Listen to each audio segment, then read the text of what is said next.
Finger guns is Europe. Oh, all right. No, I was waiting for the wave. So I'm going to wave to everybody else. Hi, everybody. Thank you for joining us on Legends of Tabletop. My name is Dani Neri. I've been playing games since I was 12 years old. I GM a lot. You can find me running all kinds of games and playing games online. And I am happy to be here joining everybody.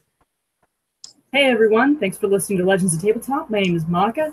Like Dani, I am a gamer. I play a lot of RPGs. I'm a GM, but I'm also a professional writer and designer. I work for the Onyx Path Production. I've worked on a lot of stuff. Worked on Chronicles of Darkness, worked on World of Darkness, currently working on Exalted Third Edition, and had a big hand in designing a lot of the story path stuff that's coming out. I also co-host a show called Bonus Experience, in which two queer women talk about the finer details of running and writing games. It's great. We swear. It's fun. You should listen to it. And hey, me next? Oh, yeah. Yeah. Hey, I'm Naomi Clark, and I have been making games since 1999, I think is when I started. Mostly video games, but I've gotten into making some tabletop games more recently. I just finished a Kickstarter project called Consentacle, which is a 2-player game about alien sex. And I also teach game design, including a class about tabletop role-playing games at NYU. I love you ladies already. I mean, the two things you've said, I'm like, yes. Happy to be here. Woo! Absolutely. Now, John, would you care to lead in with with anything that you would like to ask these fine women? Oh, I'm not prepared. Like, I have the questions up, but I figured you were going to do everything. Improv that shit. You got it. Okay, great. Now, I didn't curse first. Oh, yeah. Okay, well, let's start with Monica. Hey. What do you think could be represented in gaming more? More? Yeah. I always want to make it gayer. Okay. Yeah, make it gayer. I'm all about like more queer representation, but not just, I mean, homosexual couples, but like bi characters, trans characters, poly characters, all of that. Like, make it gayer, make it gayer. It's Pride Month. Come on, people. Yes. Now, shifting over to Naomi. Yeah. Yeah. So to add more diversity to representation, I think you've got this handled with your product, which I am so eager, and I cannot wait to play it. Yeah, I mean, I guess I kind of am representing and sitting right now in the university department that's at the forefront of trying to make games gayer. I'm right next door to Robert Yang, who's like the foremost champion of make games, video games, specifically gayer and gayer all the time, since he does like tea room simulators and things like that. But yeah, I think I sort of tried to go way over into the deep end and get things really queer by saying, all right, let's just abandon normative genitals completely and get some tentacles into the mix, but let's do it in a way that's totally not falling into the same old tropes, and get consensual with tentacles instead. So that's my angle on queerness. It's been a long-running theme among a lot of queers that I know too. It's like, let's think about genitals of the future. Oh yes, and about tea room video games, there was one that I absolutely adored that had firearms involved, and it was that's the one. Yeah, that's my next door neighbor. He sits like on the other side of this wall. Robert Please Yang. tell him. Please tell Mr. Yang that I am a fan of his work. Yeah, for those of you who don't know the game, it's a game where you have to go into a 1950s rest stop bathroom and try to solicit gay sex.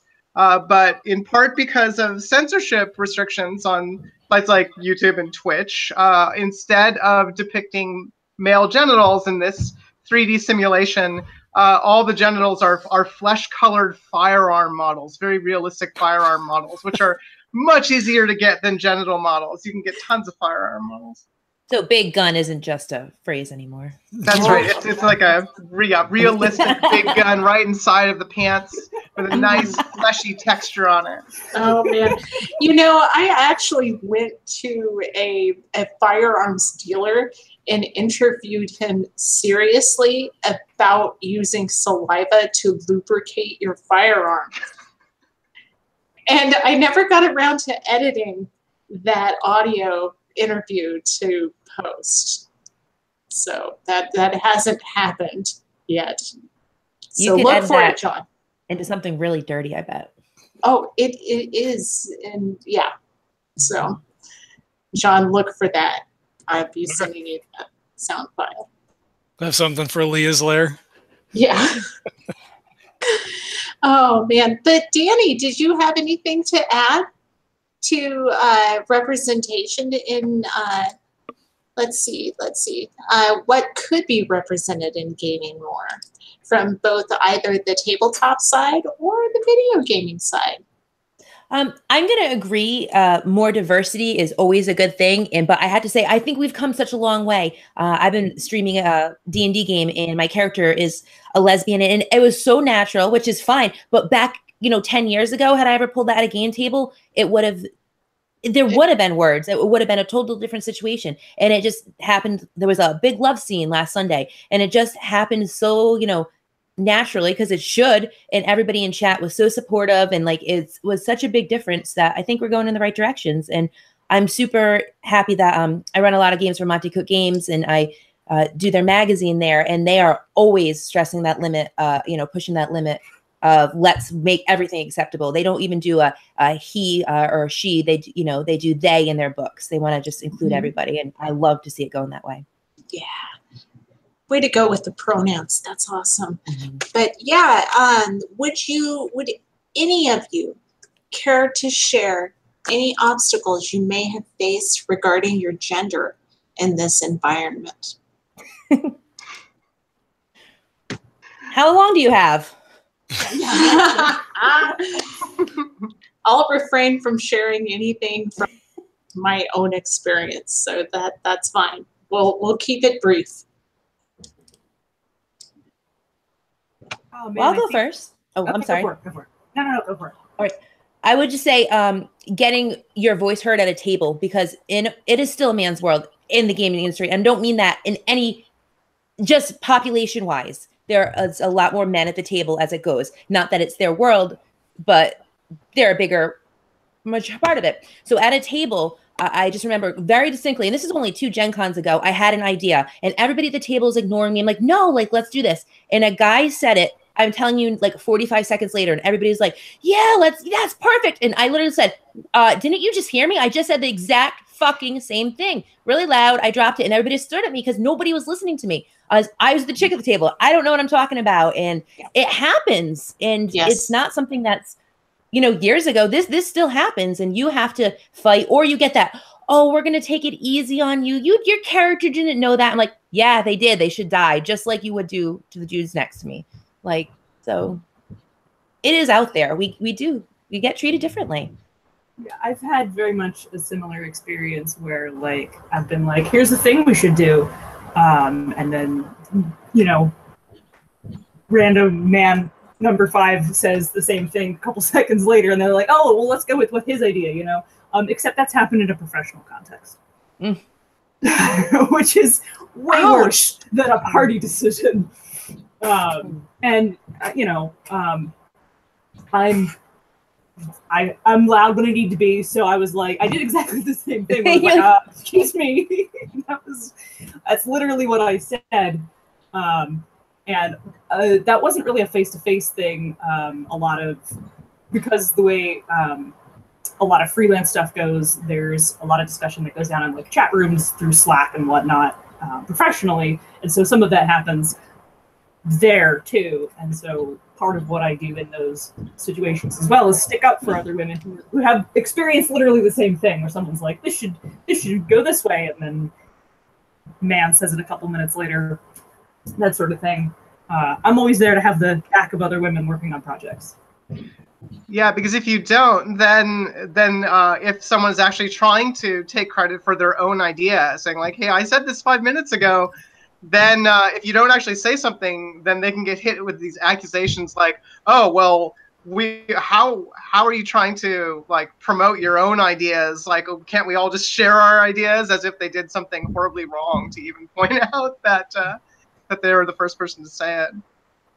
And I think it's so important that everybody at the table gets in touch with that. And John and I were talking about Necronomicon a little bit, and we started talking about getting treated at a table differently. At Necronomicon, where I was playing a Call of Cthulhu game late at night. It's in Providence. It's the place it should be. It should be the perfect game.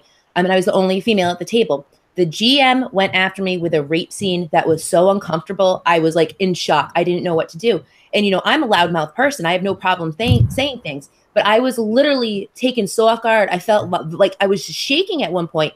And when we took a break, somebody at the table said, "Are you okay? That was like terrible." And I'm like, yeah, I think everybody was just so dumbfounded, but nobody at that table, including myself, said anything. We were all just kind of staring. And would he have gone after, there were other people at the table playing female characters, didn't go after them like he went after me. And it was disgusting.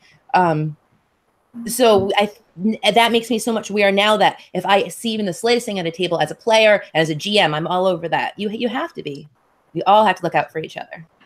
Absolutely. Yeah. Dani, could you message me with who the GM was in that situation? I'd have to look it up. Yes. Yeah. Thank you. Let me ask you this, and to kind of follow up on what you were talking about, not being, taken seriously at a gaming table. On the flip side, how does that play out for you when you run games at a convention? When group of guys walks up to the table and you're sitting there with your GM screen and your dice on the table, do you get a similar reaction then? For guys who are maybe expecting, a dude that's going to run the game.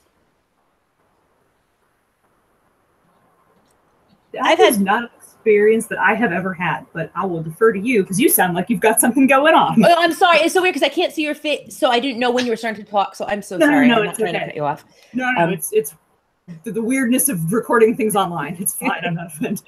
Okay. I will say I definitely had people that I would walked at the table and just handed their tickets back. Said, "I'm going to go to a different table." But the thing that bothers me the most is people staring at your boobs. I have boobs. They're not going away. But I don't stare at somebody's dick or somebody's, other thing while they're running a game.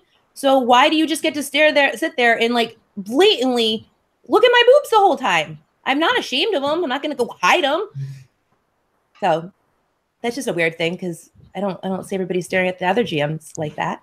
That's really gross. It is. Yeah, that's really gross. Why are men?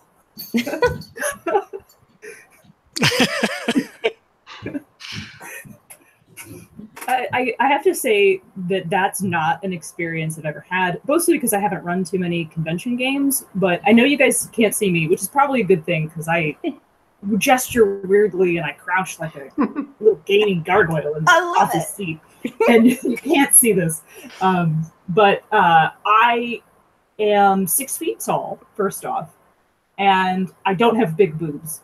I don't want to say I'm masculine looking, but sort of tend to present that way in a gender non-conforming sort of way. So men treat me differently because of the way I present myself physically. I can look most men in the eye or am taller than them and don't have my boobies on display. And there's nothing wrong with having boobies that you like and are showing. I'm with you on that one. You should be able to show it without dudes thinking oh, that cleavage is for me. It's not for you. So it's just interesting to think about that too.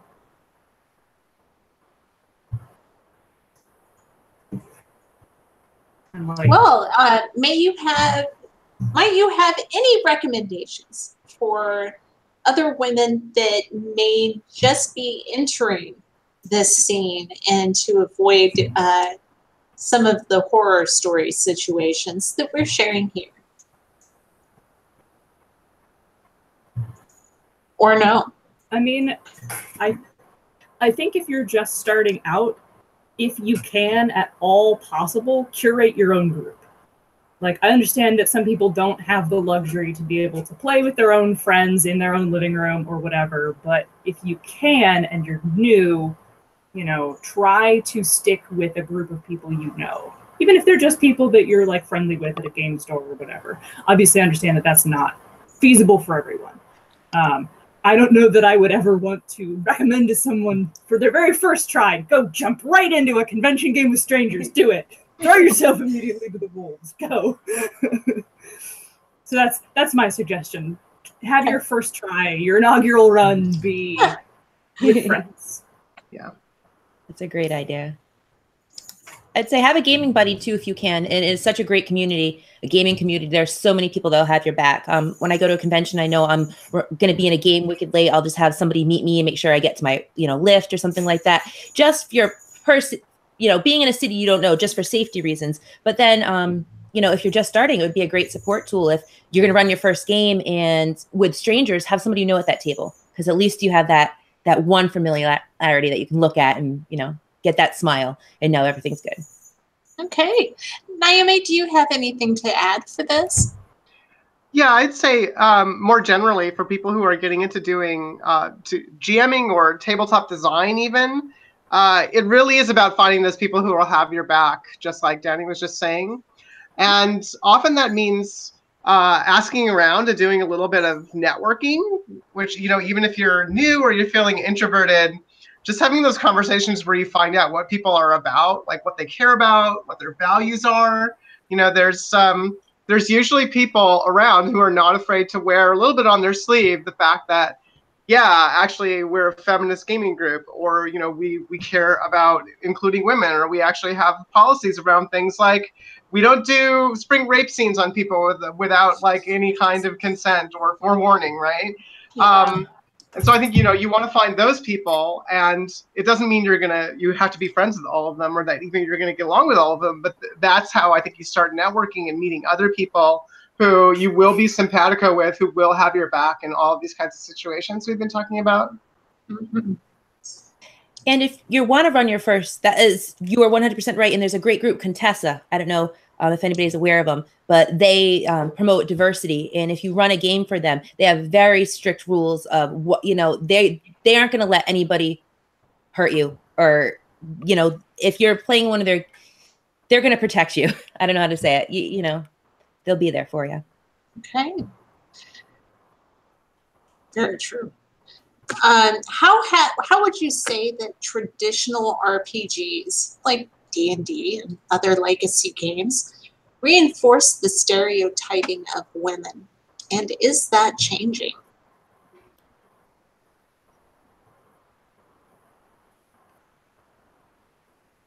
Did I mute myself? Nope. No, Everybody all just wants. thinking about it. Yeah, I'm thinking about it. I'm processing it. I know you guys can't see me. It's okay. Imagine that I'm scratching my chin. I don't always want to be the first to jump, but I'll go jump on that one. Think of the old D&D covers with the women in battle in their chainmail bikinis, which are so impractical. Yeah, Boris Vallejo. Yes. I mean, the work's beautiful, but I think we're a little bit more than bikini chainmails. We are. I also can only think of the, wandering sex worker chart. Oh, gosh. Yeah. Which was they didn't use the phrase sex worker, let me just put that out there. But Yes. that existed. That's real. That's not apocryphal. Mm-hmm. I can imagine second edition. What's that, second edition? It's second or first. I'm not 100% sure. Okay. It was one of the AD&Ds, whether first or second, I'm not sure. And like the idea of you have to acknowledge that D&D came from wargaming, historical wargaming specifically, which was very much a boys' club, and still is. As in my introduction, I didn't say that I also really like playing miniatures games, which is rough because I am like one of a. There's like a dozen guys in our group who are, they're my friends, so they're decent people, but I am like the only woman in that whole group, and if I go to any events with them, I'm like one of two at a 32-player event, Oh. It's rough. It's real rough. But like, I think that you have to like look at that and think about that as its historical background, because like that mentality of this like violence first sort of play shapes everything after that. Am I making sense? You are, because Okay. that ties in so perfectly with the next question that Okay, I have. cool. And this one, I'm just going to leave open on the floor. In RPGs that are rooted in real-life history, like Call of Cthulhu, Pendragon, Night Witches, and even Victorian steampunk settings or medieval fantasy like Ars Magica, how do you handle sexism and misogyny?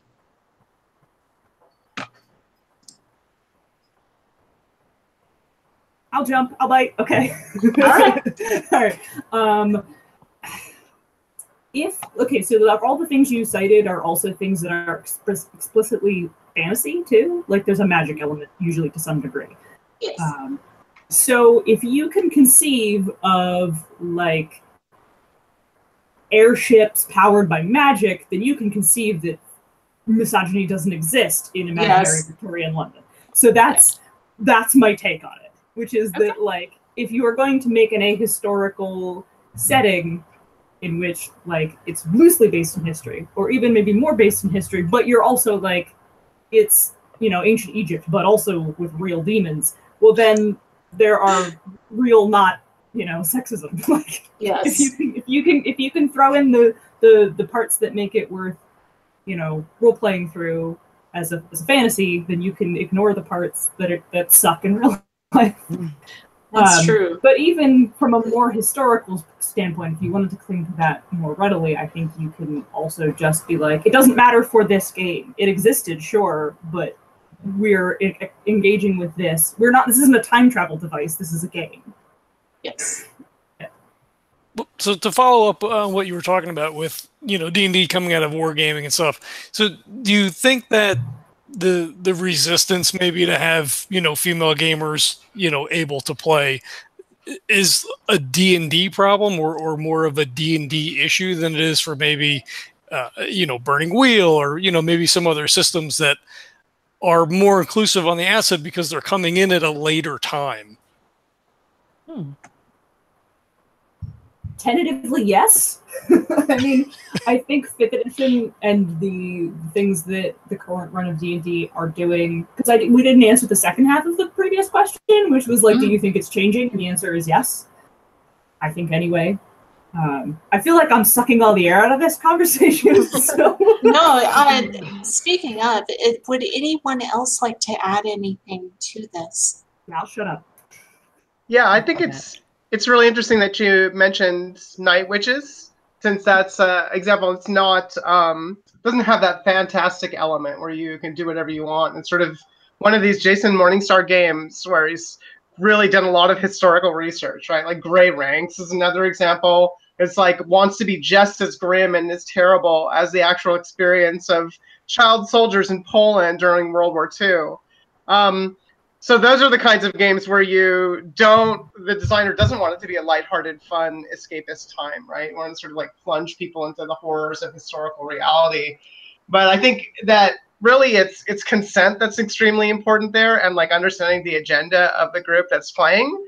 And if everyone sort of knows what they're in for, I run into this every single semester that I teach. Dogs in the Vineyard, actually, is one of the games that I have students play every year in our program. And that game, although it does have some more fantastic elements, is very inspired by an Old West Mormon setting where there's a lot of religious intolerance, homophobia, sexism, sort of traditional gender roles and things like that. So that's part of what the game is about.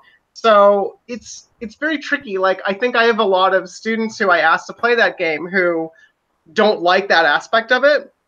And because I'm like assigning it for a class, it's like, okay, you don't have a ton of choice about what game you're going to play, but we're going to talk about it first and understand like, why would you design with this stuff? And like, what's important here? It's actually what's important is that you take that subject matter on responsibly, so that the potential problem is when you have players who are too lighthearted about it or think, oh yeah, this is an excuse for me to act like a really sexist, violent-minded patriarch and like beat up a bunch of women and hang some like gay sinners in an old West town, and think that this sort of gives them license to act out or sort of be an edgelord in that way. And that's very clearly over several years of running that particular game where things can go off the rails. On the other hand, there's also a lot of possibility, as there is in any role-playing game, for players to kind of make it their own and like reimagine it or figure out how to resist. But it really, I think it really comes down to how the GM has the reins on that kind of topic.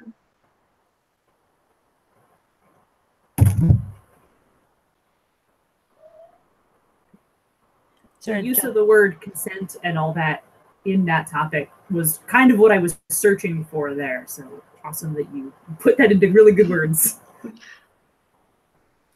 It's so much easier when you're playing your home game because you know who you know your friends, and I always had that session 0. Hey, we're gonna do this. Like we play Shadow of the Demon Lord, and it's dark as fuck, and we made certain rules up beforehand that we were not going to touch on these things. Now, as for a con game like that, like I'd always put an 18+, as we all do, but have a little talk at the beginning of that X card, which is such a huge thing at consent. Is the second somebody's uncomfortable with where it's going, you're hitting that card, and you as a GM are just whoop, didn't happen. We're moving on.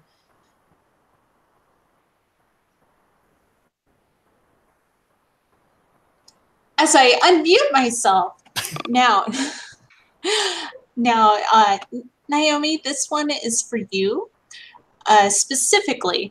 For those of us that develop card games, would you say that some of the same issues that we've been speaking about carry over into those card games as well, or no?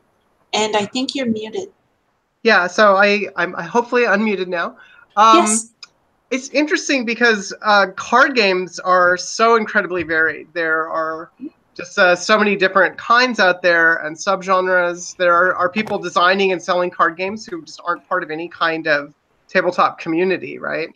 So I think it's a little harder to generalize. I think it does definitely come in, especially if you're trying to get a card game published. There are some somewhat hidebound traditional assumptions about the card and board game market. I think it's a little bit more traditional in some ways than the tabletop role-playing market or the video game market, honestly, in part because of the cost of production and the sort of risks associated and the scale that those types of games often have to be sold at in order to turn a profit. So I was talking about this the other day, actually, with some hopeful Kickstarter launchers, that most card and board games that are published commercially tend to fall into two lanes. One is the sort of traditional, like hobbyist genre lane, and that's very similar to the kinds of content that you would see in a tabletop role-playing game. And there's a lot of fantasy and sci-fi and some horror and some, like Arkham Cthulhu stuff and some steampunk things and so on and so forth. And I think a lot of the stereotypes of who's going to buy that game are pretty similar. It's like, oh, our primary target market is, guys, and they're from their 20s to their 40s. They're hobbyists. They really like complex rule systems and stuff like that. And then the other lane is like family-friendly party games, right? It's that's dominated by Parker Brothers and that kind of thing. And there's some growth in that area and some interesting things happening. But the assumption there is like, oh, okay, it has to be suitable for kids. And I think one thing that's interesting is that I actually have a copy of a game that's relevant to this right here. This is Monarch, that was put out by Mary Flanagan, and she self-published this, and it's like is selling it on her own now through her lab that makes these games, actually as part of some psychological research. But she wasn't able to find a publisher for that game who was willing to keep the content intact, because it's about 4 sisters who are vying to become the queen of a kingdom. And every publisher they talked to told them that had to be changed. I bet that gets catty.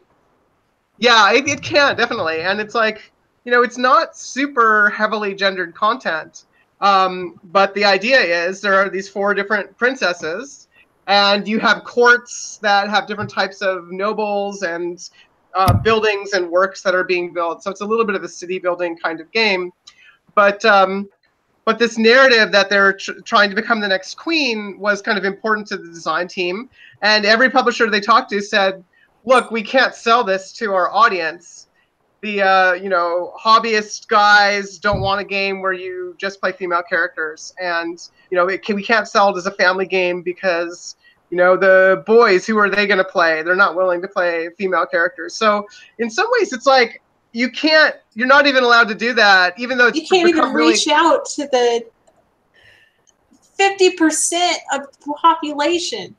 Right. Or I mean, think about video games, right? Like we've had video games with just a female protagonist forever, going back to Lara Croft and Tomb Raider, and then any number of other games since then.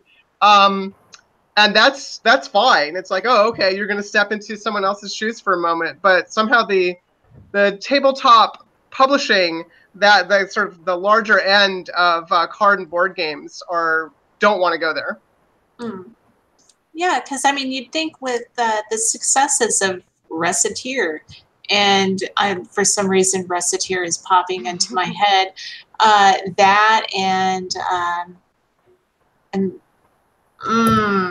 well, I'm drawing a blank right now.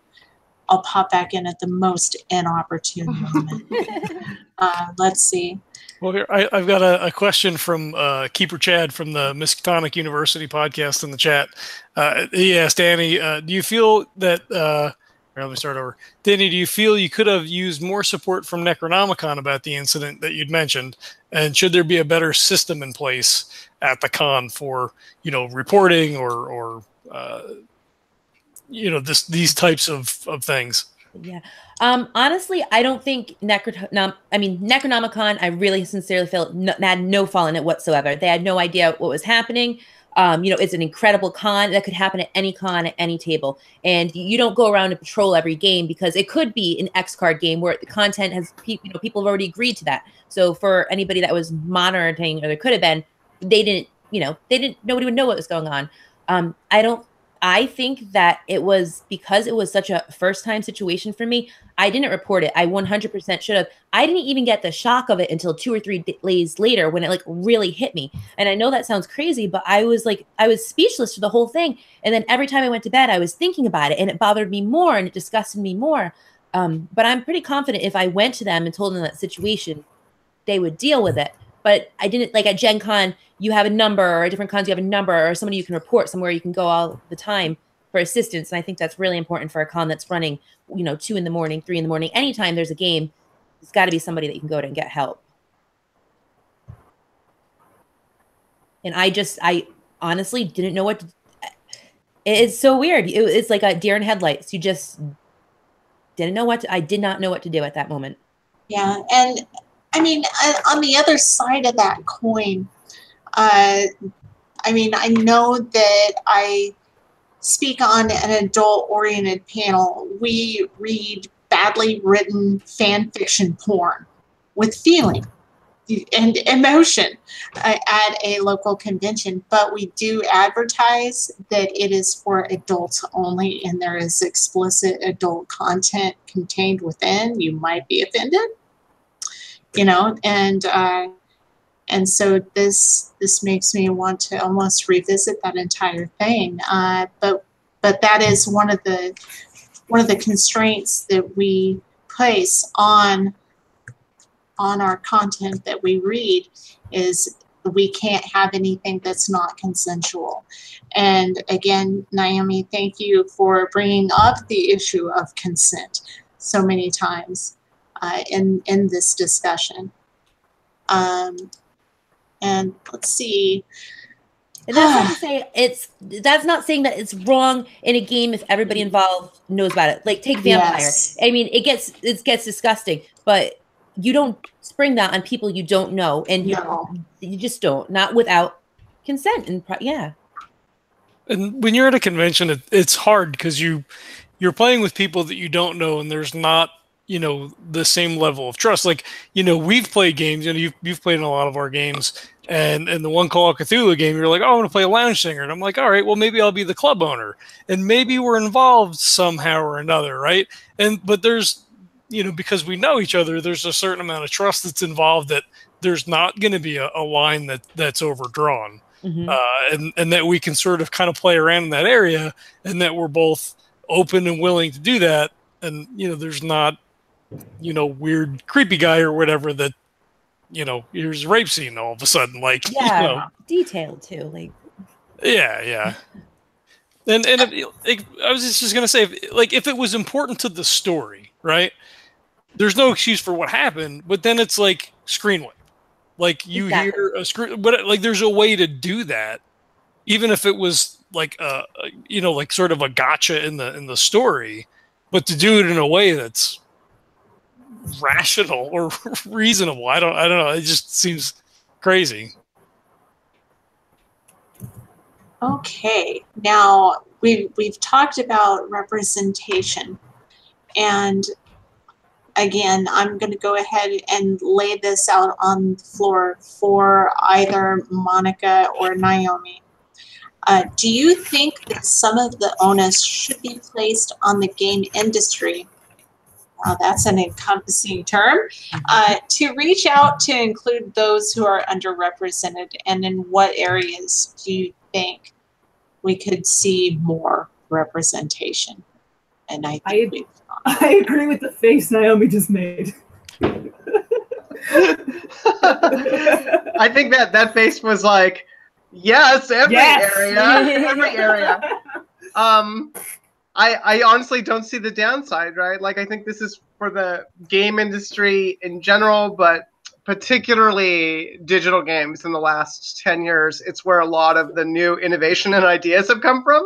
Stuff that, like, very big budget, multi-million-dollar budget games are taking ideas that have been bubbling up out of smaller works by women, by queer creators, people doing more experimental stuff, and those people tend to look very different in terms of background and class and interests and gender and sexuality and race. If I were going to pick one area that I think is really the frontier that needs to be explored more, it's probably Black and brown creators. There are a very, very small number of Black game developers, especially in the digital game industry. I feel like sometimes it might be a little bit better in tabletop role-playing games, but that might just be because I read an interview with Mike Pondsmith just the other day. It's not that much better. There need to be more Black and brown creators of all genders too, as well, in the tabletop industry too. And I'm only going to speak for the tabletop industry because that's what I work in, and I only work in RPGs. I don't work on board and card games, so I'm going to guess it spreads to there too, but I don't know. Can't speak for it. Don't work it. But these are the people we need to see in, like, not just mechanical design, but also like world building and character creation and like people who write the fiction and all that. That should be as diverse as possible, because that's the interface at which, your audience, comes into the world. Like you want your lore and your, I hate the word fluff. I'm going to use the word lore. You want that, the setting material, all that to be created by as diverse a population as possible, because the people who are reading it are wildly diverse. Yes. Good mechanics are great, but they're not. When it comes to like interfacing with a wide audience, they're not nearly as important. She says, playing down the thing she really likes writing.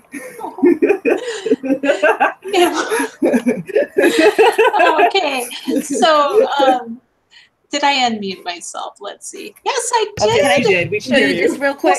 You talk about inclusivity. Monte Cook Games, like they are incredible about it. So here's Predation by Shauna Germain, who is, a bisexual writer, is very open about it and inclusive. And they have a thing right in the very front page about how they use they, a gender neutral pronoun, and that's intentional. And you'll see it throughout their products. And I just think that, the start of them doing that, it's amazing. That's amazing. Kudos Makes me knows? so happy. Yeah, and I know this touches on what we've already spoken about before, but do you think there's as much pushback against women in gaming when it comes to board games, or is it more of an RPG phenomenon? And I think Naomi covered that fairly well.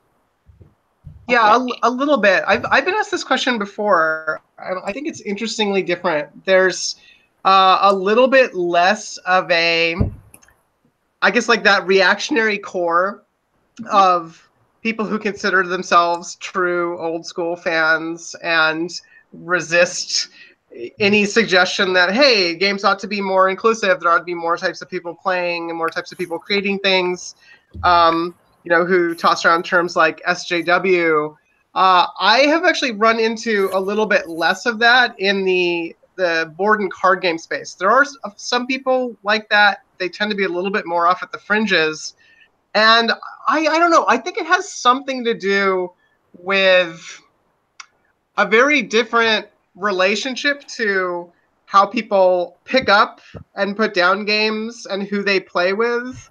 And a lot of card and board games being a little bit lighter and something that you might play with a wider range of friends. Whereas if you're going to get into a tabletop campaign, you really need to have like a tighter community who are all committed at the same level of intensity as you are.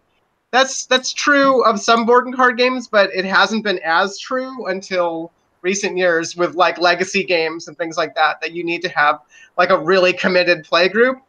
So I think the cultural demands are different, and people who think of themselves as board or card game aficionados, I found are more likely to have a little bit wider point of view and think I might need to play with more different types of people. I might need to get my friends or who aren't as into games as me, or my family members or partners and so forth, to play with me. And so they sort of think about it as being a little bit more of a broader cultural thing. Okay. Do you think there's a bit of a time issue too as well? Like board gaming is really blown up, and also a resurgence now in RPGs as well. So do you think it's just like a timing issue in that, you know, board gaming is sort of hitting its peak where, you know, people are, you know, becoming more socially conscious about, you know, representation and that kind of stuff, so that it's kind of on a different footing than RPGs, which are, you know, older. That's the right term to use. I mean, I guess it's funny. I sort of think of them as both like having swelled up relatively recently and having had pretty long histories. So if you go to a website like Board Game Geek, it's been around since the dawn of the internet, right? And has a very tight community of it's mostly guys. They're mostly very, very nerdy. They have endless debates about which games are better. It's extremely systems focused. And often thinking about theme as just decoration, right? But still, I think that the attitude and the openness is a little bit different. That doesn't mean you won't find like trollish reactionaries in communities like that. For sure you will. And I think it can come up often more in person, where, you know, behavior needs to be policed and things like that, and people lacking in social skills sometimes say things that are extremely rude or inappropriate or offensive. But there's a subtle difference in the attitude. What I don't see as much in those communities is this backlash like you see in comics, where, you know, they're saying like, oh, I can't believe they made a female version of Thor, or in Star Wars where the hardcore fans are like, you know, harassing the actress who played Rose Tico off of social media. That kind of crowd, I think there's actually less of a coalesced like black hole like gravity of like ultra fandom, just because there's not really one thing for it to all suck people in around, right? Now, before we move further along with our gathering here today, do you have any projects that you're currently working on that you would like to promote in this space? Naomi. You're muted. I could go first. I'm trying to think of exactly how to do this. I guess so although I mentioned Consentacle earlier, it's unfortunately no longer for sale because I only did a single print run in order to keep it as affordable as possible. So you can't get a copy, unfortunately, even if you really want one, unless you can find someone to sell one to you. There are a few stores that might be carrying it. But I would like to mention that I have just decided what my next project is, which is that I'm going to be finishing a project which got some press a few years ago called Lace Runner, which is a complete retheme of Android Netrunner from Fantasy Flight games. And Android Netrunner has just been discontinued. They're going to be putting out the last expansion, and then Fantasy Flight Games no longer has the license to continue making it after this fall. So my version is, it's a little bit of a art project / copyright experiment. It contains none of the original copyrighted writing or artwork from the Fantasy Flight Netrunner. It's a retheme that takes the game and makes it about a 19th century social soiree that you're trying to infiltrate as a class climber. Oh. Yeah, and so there's a little bit about that project out on the internet. There's some articles written about it, but I'm going to try and release it as a print on demand. Okay. Now, Monica, I'm going to shift over to Monica. What about you? Do you have anything in the works for us? Us being the people, the void. What are you going to feed the void? What?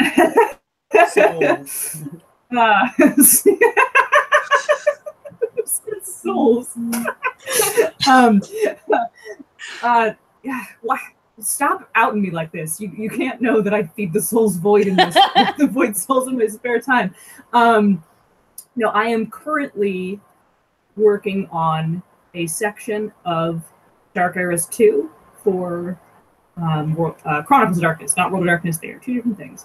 I am also currently working on a section of Charms, if you know what those are, for Exalted Third Edition's Lunar's book. None of those things are currently in Kickstarter. The last project I worked on that had a Kickstarter was the Dragon Blooded book, What Fire Has Wrought. And that went immensely successfully and is done with, so sadly you cannot continue to contribute to that. And I also worked on something, the Aeon expansion, which was a stretch goal for Trinity Continuum and Aeon, which is also something I worked on, but that Kickstarter is also over. So if you want to support things I'm currently working on, because my freelance projects are currently in development, please go listen to my show, Bonus Experience. You can find us on Twitter at bonusexpcast. Our website is bonusexpcast.wordpress.com. And the best part about that is that everything I have worked on for the Onyx Path that is published and is available for purchase is linked to the website. I have a whole list of buy my stuff. And we have an affiliate code. So if you go and you buy my stuff, I get money. A very tiny amount of money, but I still get money. And that helps us keep server costs down. So if you would like to support me in my work, please go do that. Please check it out. Buy some cool stuff. I did a ton of entries for Exalted Third Edition's 100 Devils Night Parade. So if you're looking for neat monsters for your Exalted games, all the ones I worked on are linked to that page. They're like $2 each for the PDF, real cheap.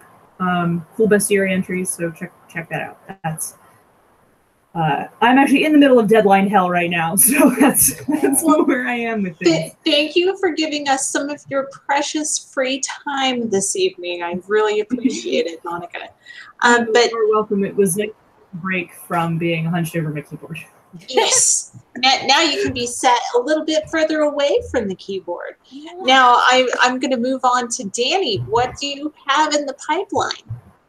Oh, what don't I? I guess follow me on Twitter. It's at Imperial Scum if you want to see what the rotating thing is. Mostly I love running games and playing games. So I'll play with John sometimes. We got some great Call of Cthulhu games on Legends of Tabletop. They're going, other things. And Sunday nights, I stream on the Greyhawk channel. I'm a player, my lesbian elf, and she's hot, and I want to beat her. And Tuesday nights, I'm starting next week with the Dying Kingdom. It's a 5th edition D&D game where I'm running it. And we have a Shadow of the Demon Lord podcast that I'm super proud of. It is dark as fuck, so you have to have a heavy, grit to listen to it. But it's called Tales of Blood and Stone.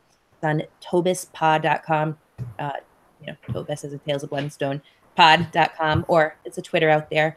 I am on the editorial board of Cyphercaster magazine, so it covers Monte Cook games. We write adventures for it. We articles, interviews. We're always looking for long-term contributors. So contact me over that. And I think there's other things I'm forgetting, but that's the current lineup. Okay, you can pop in while I ask this next question from a audience member. Sean asks, and this is to everyone, who were your mentors? I gotta think about that one. While you think about that, I'll jump in with Naomi. Do you have an answer for this on who your mentors Oh gosh, were? I have so many. It's a little tricky to say. I guess for the stuff that we've been talking about in today's stream, I probably would say one of my mentors is Mary Flanagan, who designed that board game I was holding up earlier, Monarch. Really helped me think a lot about how to make games with interesting, meaningful messages. And yeah, she's like one of the first designers of autobiographical games ever too. And then my other mentor, probably in the tabletop space, a really strong influence on me is Avery Alder, the designer of Monster Hearts. Okay. Now, are women-only events interesting to you?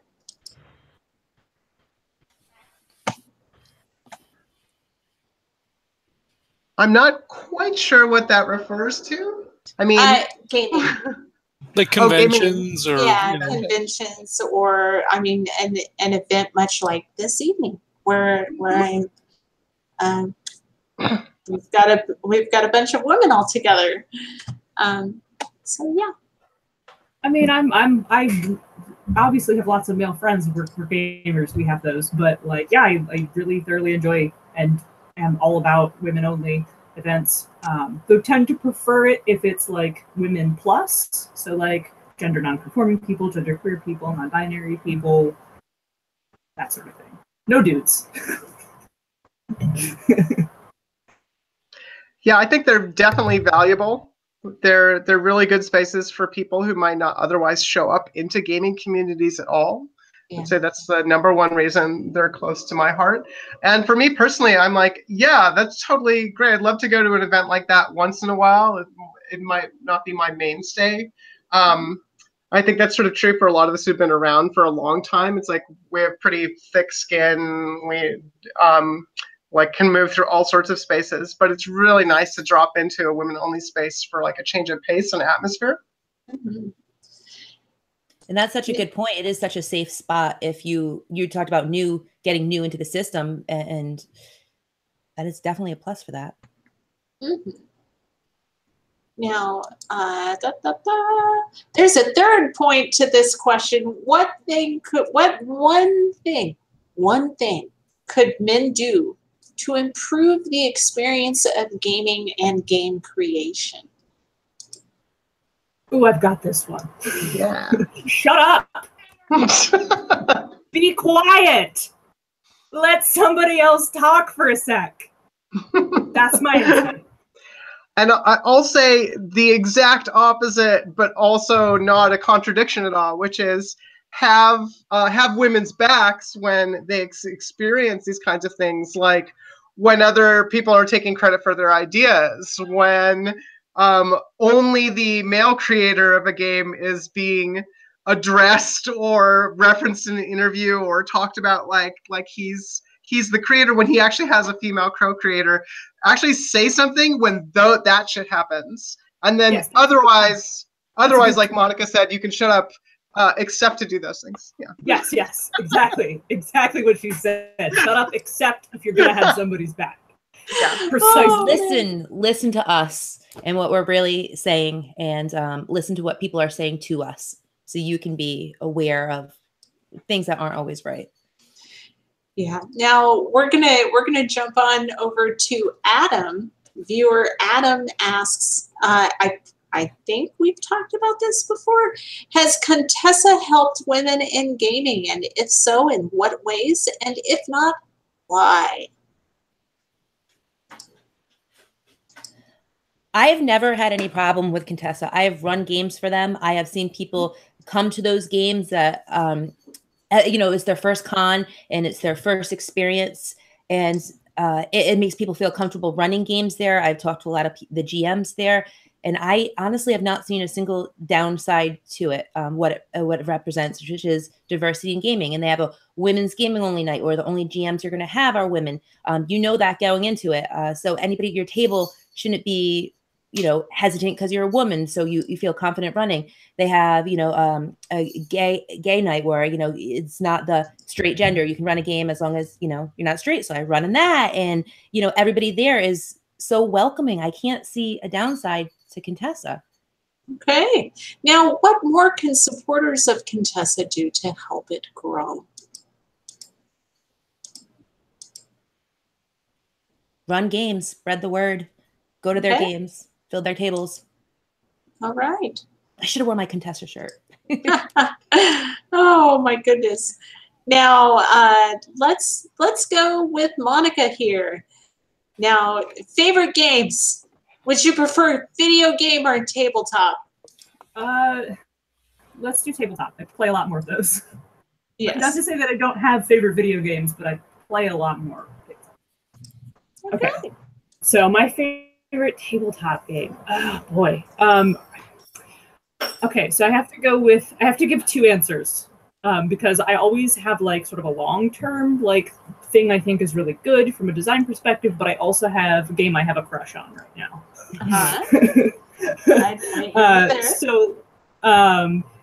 Game I think is great in a long-term designs perspective is Apocalypse World, and it's children, Dungeon World, all of the many Powered by the Apocalypse games. I think that PBTA system is just the best.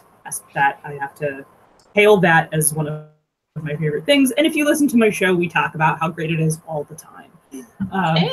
As for game I currently have a crush on, I have to give that one to Through the Breach, which is the game I'm actually currently running for my local group, which is the proprietary RPG associated with the miniatures game Malifaux, which is the miniatures game I'm super into. Cool goth, horror, Victorian, Weird West setting all at the same time. And for a product almost exclusively written by men, does a really good job with its female characters, lots of female leads in canon. More or less ignores the sexism of the period. Cool, high-flying, magic, gunslinging fantasy type setting. I once described it to someone as Deadlands, but not from the 90s. That's my entry. Okay. And Naomi? Tabletop games, it's so tough. There's so many that I like. I think I have to go with a weird answer. My all-time favorite game is an old game called Falling, which is a real-time card game that is out of print now. But it's still one of the most fun games I've ever played. It's from Cheap Ass Games, James Ernst's company. And and then with role-playing games, I have to say, well, I really love Dog Eat Dog by Liam Lee-Wong Burke, but I would like to give a shout out to Exalted. You thought of the second edition, but wait, I have Exalted. I have the first edition too. Oh man. I loved Exalted, but I can't in good conscience call it one of my favorite well-designed games. Yeah, no, it's definitely not, but it has Exalted taught me what not to do as a designer. Yeah, I have a fondness in my heart for the convolutedness of the design. It's like a crusty porcupine that crawled out of the ocean. Oh my goodness. That's beautiful.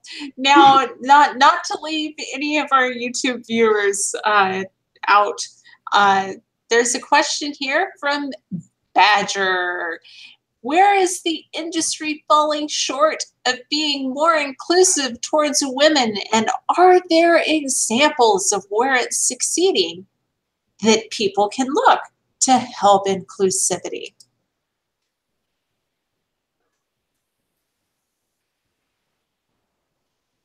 I'll just go for art design alone. Look towards Monte Cook Games. They represent all genders, all diversity, all backgrounds, obese, slim, male, female, transsexual, all, you know, dark, light.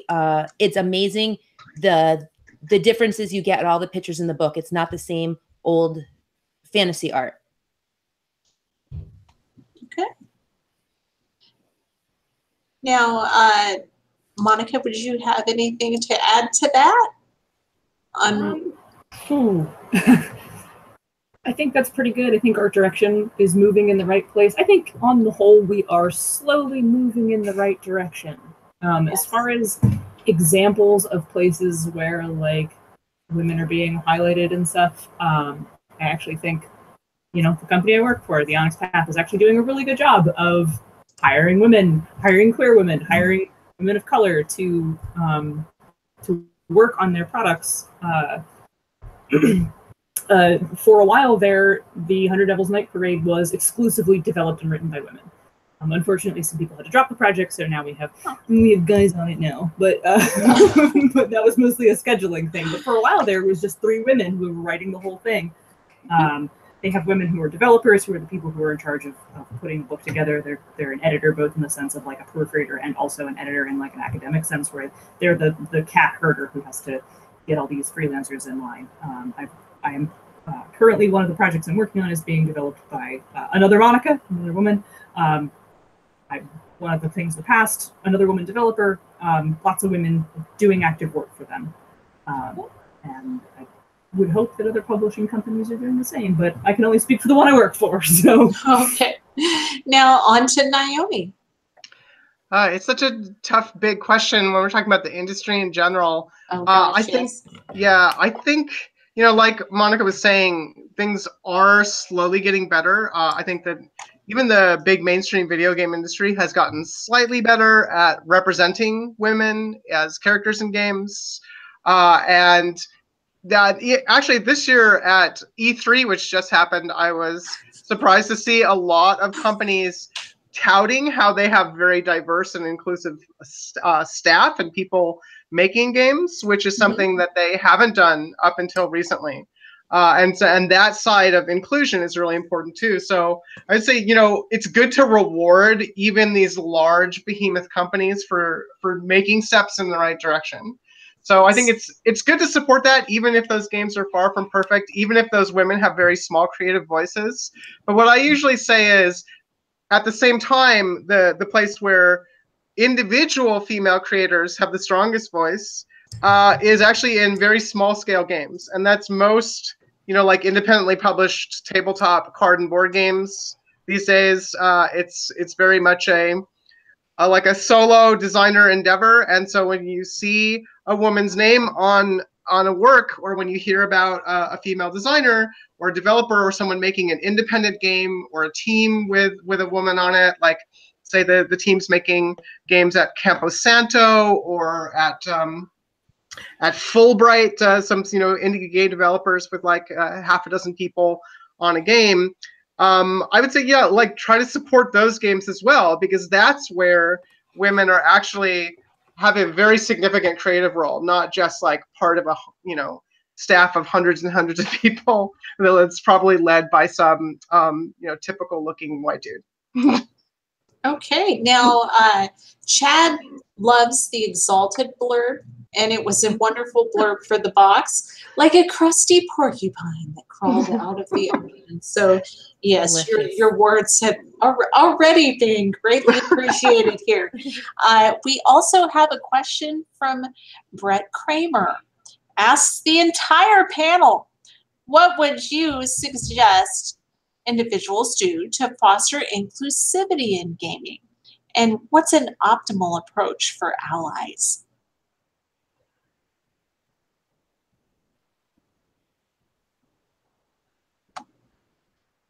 I mean, I guess if you're a publisher, you know, go out of your way to hire diverse people.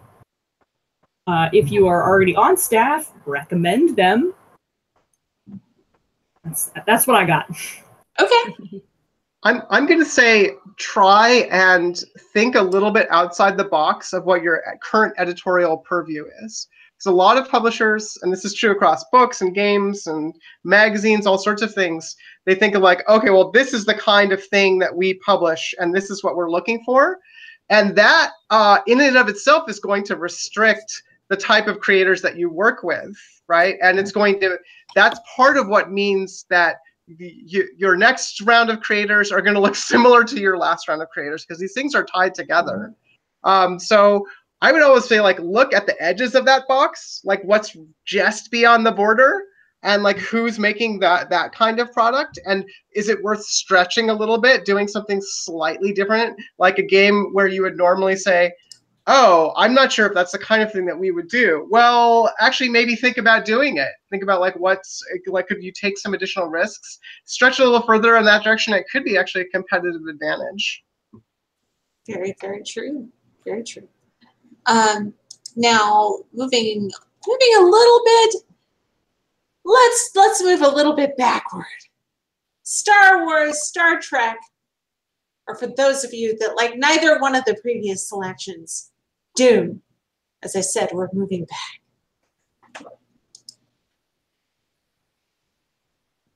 No answer from anybody? We had to pick one? Yeah. What's your favorite and why? Oh. Star Wars. Okay. I like the villains. Okay. I think I'm gonna also have to go with Star Wars. Okay. Yeah. And why? I really like a good space opera. And Star Wars is very space opera. Oh, okay. Yeah. That's a genre thing for me. Like, yes. I like it when like a spaceship has lasers and they go pew pew in space. Like, that's not realistic at all. And that's great. Like, have the explosions make noise in space. That's fine. Oh yes. Yeah. And Naomi, what would you have to add to this? Which one is your favorite? Is this Star Wars, Star Trek, Dune?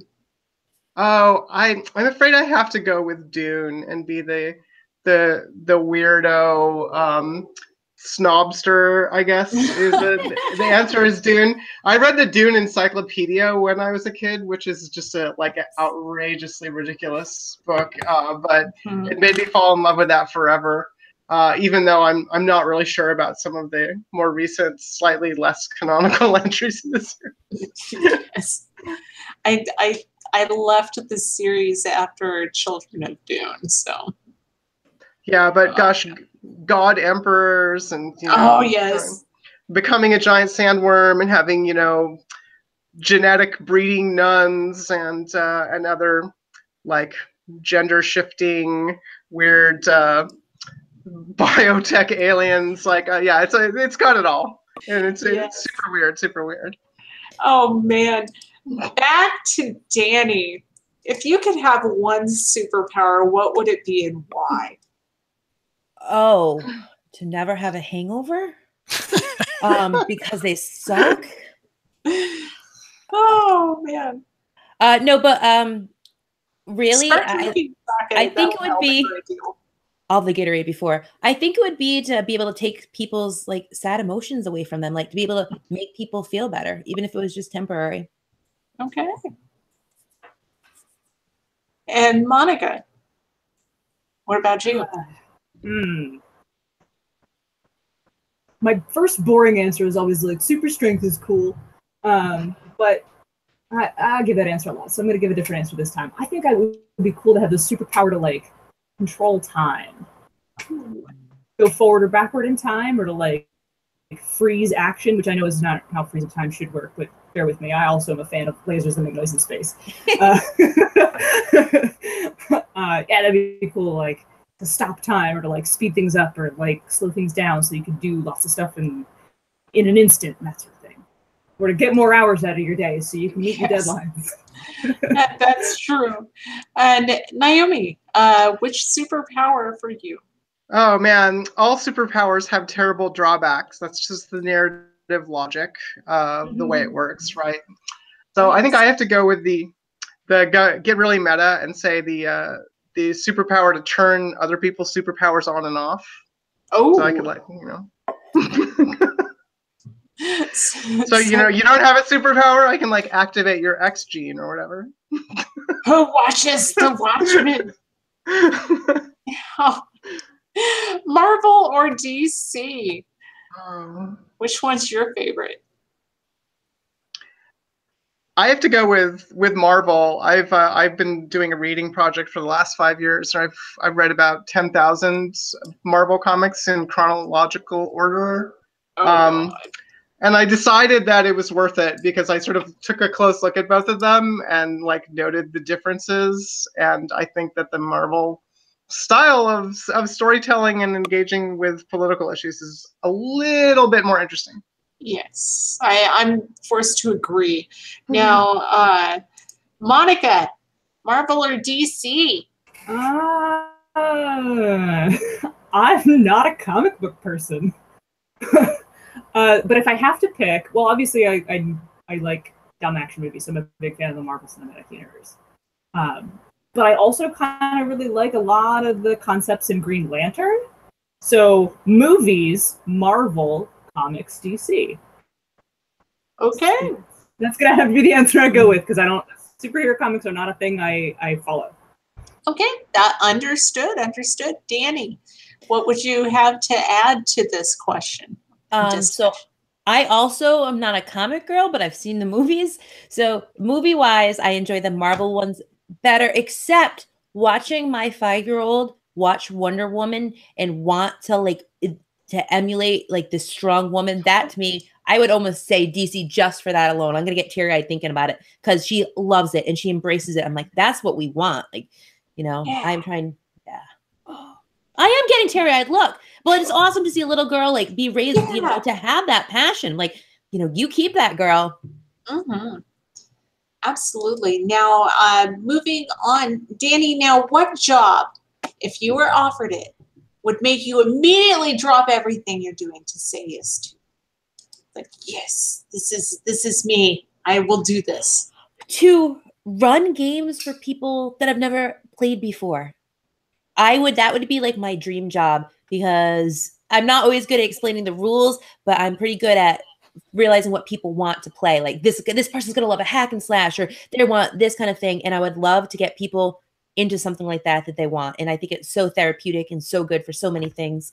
That would be my dream job. I'd be like, goodbye. Although I do love my job now, so I'm lucky. Okay. Now, Monica, again, what would you have to add to this? Now, what job, if you were offered it, would make you drop everything?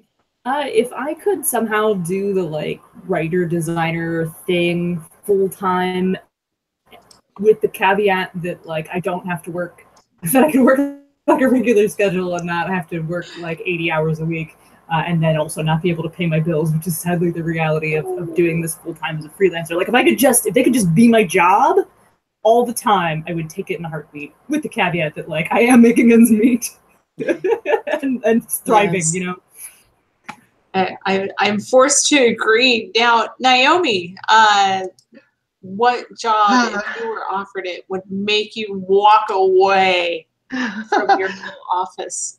Nothing can make me leave this office, because I already love my job too much. I have so many students here who are working on really interesting projects. I would never abandon them. Because I care about them too much in a sort of maternal way. But But I will say, here's what I would walk away to: the same job, but then someone drops a huge grant on me in order to make a game. Oh, perfect. Yeah, yeah. That is great. Now I'm shifting to music. What's the first music album you ever bought with your own money? The Backstreet Boys self-titled album. Okay. I was a middle schooler. Oh God. Now, Dani, what about you? Blizzard of Oz by Ozzy.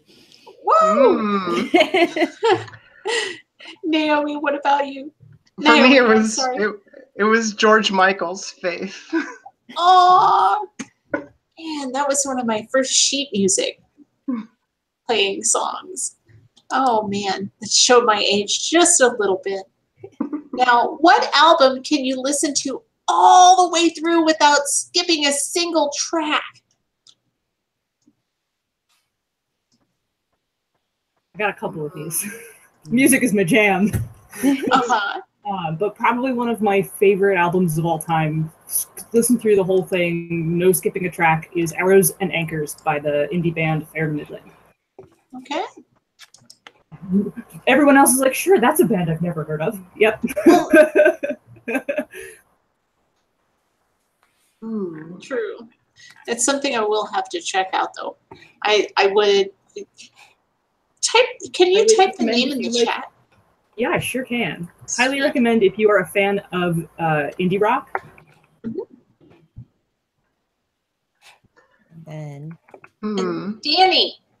I am trying to get the name of the album up because I actually can't pronounce it, but it's a Dimmu Borgir album. It's a black metal album, and I love every song on it. It's just I haven't actually seen the CD cover in like 10 plus years because it just stays in my car. Yeah. I can't even think of the name of it, and I somehow can't get a Google search up on my computer. So, well, you think that? Oh God, the album can't be that good if she doesn't know the name. It's just no. I totally understand. I think it was Electric Wizard in my head last night. Just this chorus over and over and over, and it was to Dunwich, over and over again. And let's see, Naomi. Yeah, for me, it's funny. I haven't listened to full albums for a long time, and so the ones that I still do listen to tend to be ones that I listened to in like the 90s and 2000s. Probably for me it's the first Magnetic Fields album from Stephen Merritt. That's called the what is it? Oh, actually, you know what? It's not the first one. It's the third one, The Charm of the Highway Strip, which is like a road music themed album from the Magnetic Fields. It's a really well put together album, and I've probably listened to that one 200 times. Okay. Or more. Now, Monica, what's the most gracious response to the rejections or setbacks you've faced regarding creative work and then having it rejected? What's the most gracious rejection you've received? The most gracious rejection that I've received, or that how I responded to being rejected? I think the responded to being rejected. Because I mean, getting rejected really fucking sucks. It does. You put a lot. It hurts real bad. But the most gracious way you can accept rejection, even if someone is being rude. I can't say I've ever really been rejected in a rude way. That's not true. I have never. But even if you've been rejected in a rude way, like, thank the person genuinely. Like, thank you for your time. Thank you for your consideration. I always throw out there, like, hey, if you got anything else going on, hit me up if you want to. But I obviously use more professional language than that. But like, I always try to thank them, and thank them for the opportunity, thank them for their time, and just move on. Okay. Now, moving on to Dani. Same question. What is the most gracious response you have given to the rejections that you have faced? Other than like running to the bathroom afterwards and probably getting teary-eyed, legit. Thank you. It's been a learning process. As in, I've had I'm not like you. I don't do the publishing and stuff, but I'm going to think of it as my worst gaming experience, the worst game I've ever run. And I was so upset about it. And I had somebody talk to me about it after that was so nice. And, you know, I learned from it. So I guess that was it. Yeah. And again, the same question, Naomi. What is the most gracious response that you've offered to rejections that you have faced? I would say usually for me it's asking for feedback and then saying thank you. That was really useful feedback. Because for me, practically all feedback is useful somehow, even if it points out to you like, oh, that's exactly the kind of person that I should not be working with or shouldn't be making a game for, right? Like it's actually anti-design feedback.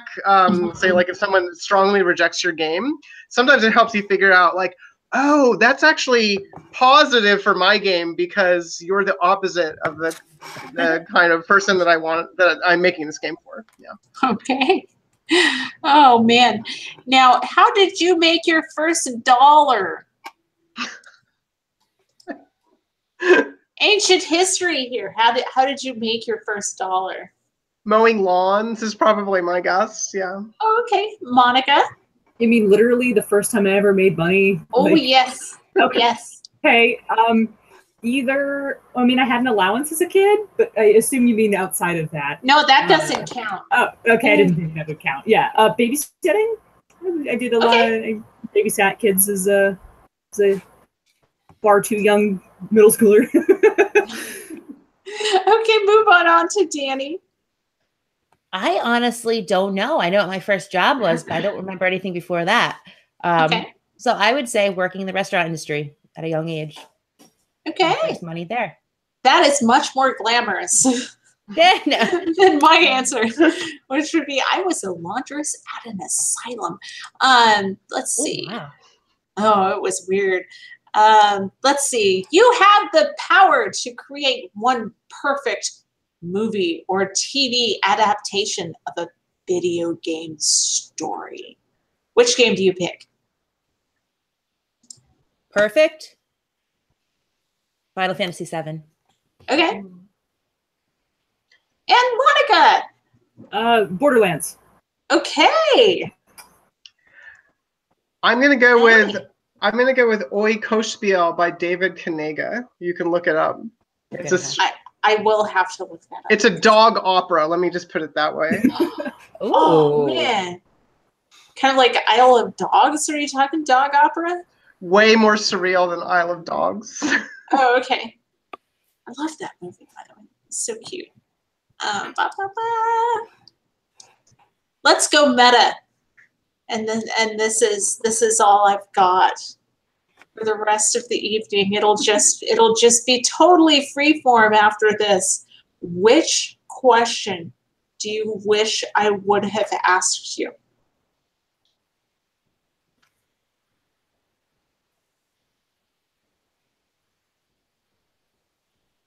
Throughout this entire spectacle. I wish you would have asked, Dani, tell us why it's important to adopt animals instead of buying them, because I think everybody should know why we should adopt animals. Yes. Tell us why. Tell us why.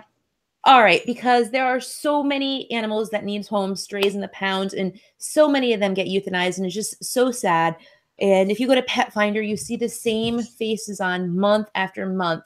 And I just feel like giving an animal like that a second chance is an amazing thing to do. And it is beyond rewarding. I have 4 adopted cats. I love them. Aww. Not crazy cat lady territory yet. Not quite. But 4 is my limit. 4 is my limit. Okay. Now, Monica, which question do you wish I would have asked you, but I never got around to it? Oh man, totally open-ended question. Yes. I mean, we sort of brushed up against it, but you could ask me about my feelings about any previous edition of Exalted, or of which they are many and varied. Or you could ask me about my thoughts on creating the perfect playlist for running a game.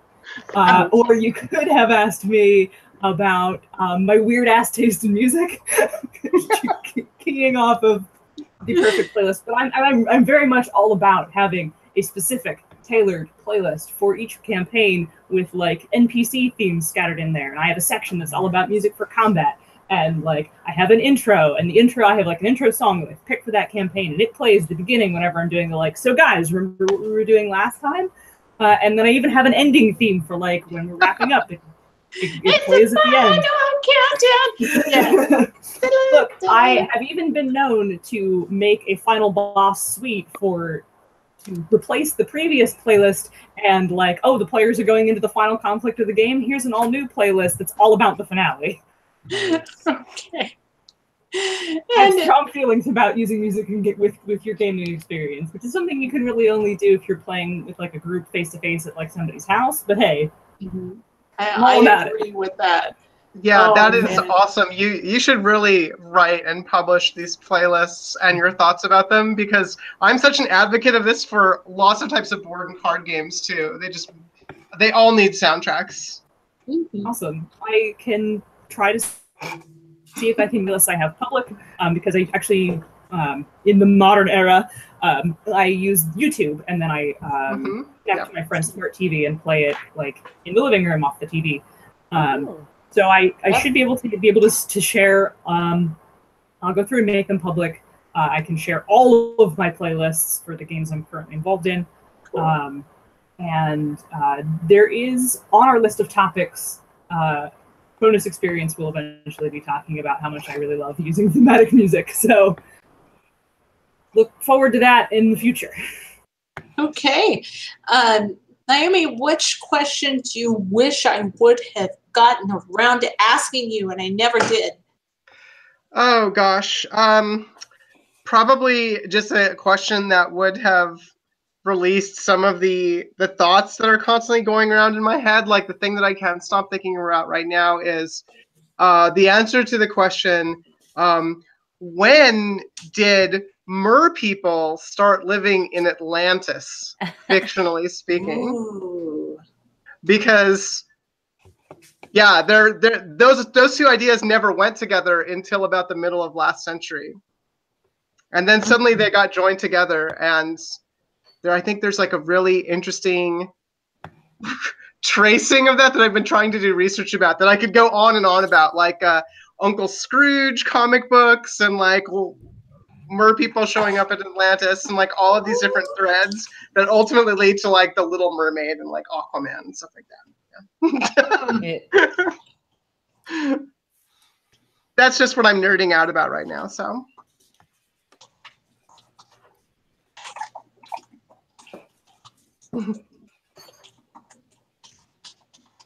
There we go. Okay. So,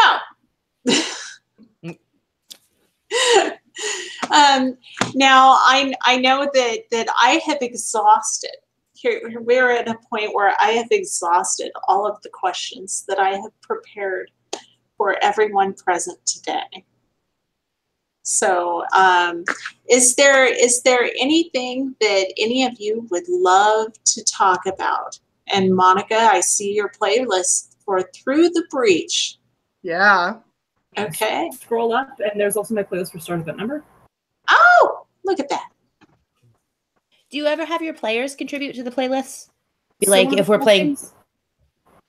Yeah, actually, one of the really cool things you can do by streaming YouTube through like a TV is that anybody else who gets on the network who has the YouTube app can jump in, join the session, and add songs to the playlist. Oh, awesome.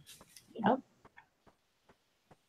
I curate it, and I build the framework for it, and then I often invite people to add stuff to it. And obviously, I have friends who would be like, I've put yakety sax in here 8 times. Obviously, like I would take those out, but... Oh man! But yeah, I'm totally there for people contributing. That reminds me of, you know, they have that app for the jukeboxes when you go to different drinking holes throughout the city of wherever you may live. And there's an app for that, and you can buy credit for the place that you're currently at, and oftentimes we will play Ronnie James Dio over and over again until it is forcibly reset by a staff member.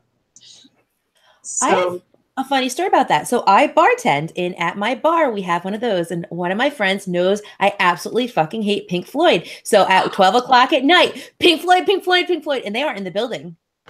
So no. I send text like, you asshole. So yes, I apologize for participating in an activity that you detest. Oh, I think it's hysterical. It's hysterical. To do it from home, that's brilliant. Yes. My goodness. But yeah, we do the same thing. I do a 5th edition D&D on Sundays. So I understand completely about the YouTube playlist, and it's a wonderful thing. And I highly recommend it to those that haven't yet. I threw out links to the 3 playlists for the 3 major games that I'm running through the breach, and I'm playing a Blades in the Dark game and a Stars Without Number game, and I've got all those playlists up there, and you are totally free to share those in like show notes or whatnot. Okay. And with our audience, if they want to check out the things I think are thematic for playing those games. Oh, I can't wait to hear the Blades in the Dark one. The Blades in the Dark one, I leaned into the idea of like a haunted place, and so but also like a haunted industrial place. So that's not. I didn't lean into the Victorian elements of Blades in the Dark. I leaned into the creepy industrial elements of Blades in the Dark. So that's what you can expect from that playlist. I also really try hard to avoid tracks with lyrics, because if I'm jamming, I will sing along and get distracted. And that is fun, but no good. Yeah.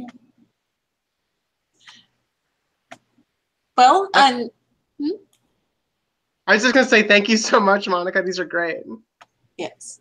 Yes, they are. And unfortunately, as I stated before, we have reached the end of anything that I had prepared for us to discuss this evening. Now, John, do you have anything that you would like to add before we close out? I mean, I guess we could probably sum this up best. I mean, whether or not you like Will Wheaton, I think his golden rule of don't be a dick pretty much like applies across the board, right? I mean, we're all coming together in a community to play games together and have a good time and socialize and whatever. And whether someone's, black, brown, purple, yellow, gay, whatever, I don't see how it matters. Just get together and have a good time and play games.